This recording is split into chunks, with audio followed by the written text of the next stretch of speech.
মিয়ানমারের জান্তা সরকারের প্রধান মিন অং হ্যালাইং আগামী সপ্তাহে বিমস্টেক শীর্ষ সম্মেলনে যোগ দিতে থাইল্যান্ডে যাবেন। সেখানে যেন তিনি বাংলাদেশের প্রধান উপদেষ্টা ডক্টর মোহাম্মদ ইউনূসের সঙ্গে সাক্ষাৎ করতে পারেন সে বিষয়ে কূটনৈতিক তৎপরতা চালাচ্ছে নেপিদো। এমন খবর যুক্ত করে প্রতিবেদন প্রকাশ করেছে বার্তা সংস্থা রয়টার্স। হঠাৎ কেন ডক্টর ইউনূসের সাথে বৈঠক করতে মরিয়া জান্তা? এবার বাংলাদেশে নতুন জল্পনা, তাহলে কি প্রধান উপদেষ্টার এই সফরে নতুন কিছু যোগ করছে? প্রতিবেদনে বলা হয়েছে, মিয়ানমারের জান্তা প্রধান আগামী সপ্তাহে থাইল্যান্ডে আঞ্চলিক নেতাদের একটি শীর্ষ সম্মেলনে যোগ দেবেন। ক্ষমতা দখলের পর এটি দক্ষিণ পূর্ব এশিয়ার কোনো দেশে তার বিরল সফর।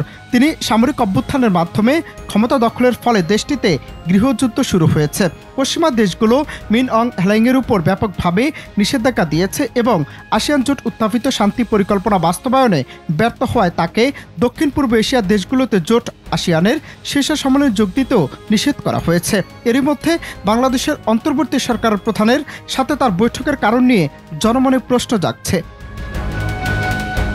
মিয়ানমারের কর্মকর্তাদের বরাত দিয়ে একটি সূত্র জানিয়েছে, তারা বৈঠকের জন্য অনুরোধ করেছেন। তবে মিয়ানমারের জেনারেল সম্মেলনে যোগ দিচ্ছেন কিনা রয়টার্সের এমন প্রশ্নের জবাবে থাইল্যান্ডের পররাষ্ট্র মন্ত্রণালয় জানিয়েছে, বিমস্টেক সদস্যভুক্ত সকল দেশের নেতারা সেখানে উপস্থিত নিশ্চিত করেছেন। মিন অং হ্যালাইং ব্যাংককে আগামী ৩ ও ৪ এপ্রিল অনুষ্ঠিতব্য বিমস্টেক জোটের বেশিরভাগ দক্ষিণ এশীয় দেশের নেতাদের সম্মেলনে যোগ দেবেন। সেখানে মিয়ানমারের প্রতিনিধি দল বিভিন্ন দেশের নেতা ও শীর্ষ কর্মকর্তাদের সঙ্গে তার দ্বিপক্ষীয় বৈঠকের চেষ্টা চালাচ্ছে।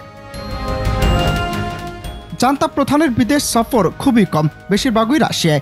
এই মাসে তিনি রাশিয়া সফর করেন এবং গত বছর শেষের দিকে একটি উপ-আঞ্চলিক সম্মেলনে যোগ দিতে চীন গিয়েছিলেন। গত বছরের নভেম্বরে আন্তর্জাতিক অপরাধ আদালতের কৌশলী রাখাইনের মুসলিম সংখ্যালঘু রোহিঙ্গাদের বিরুদ্ধে নিপীড়নের জন্য মানবতা বিরোধী অপরাধের অভিযোগে মিন অং হ্যালাইংয়ের বিরুদ্ধে গ্রেফতারি পরোয়ানা চাওয়া হবে বলে ঘোষণা করার পর তার ভ্রমণ আরও সীমিত হতে পারে, যদিও মিয়ানমার এই অভিযোগ অস্বীকার করেছে।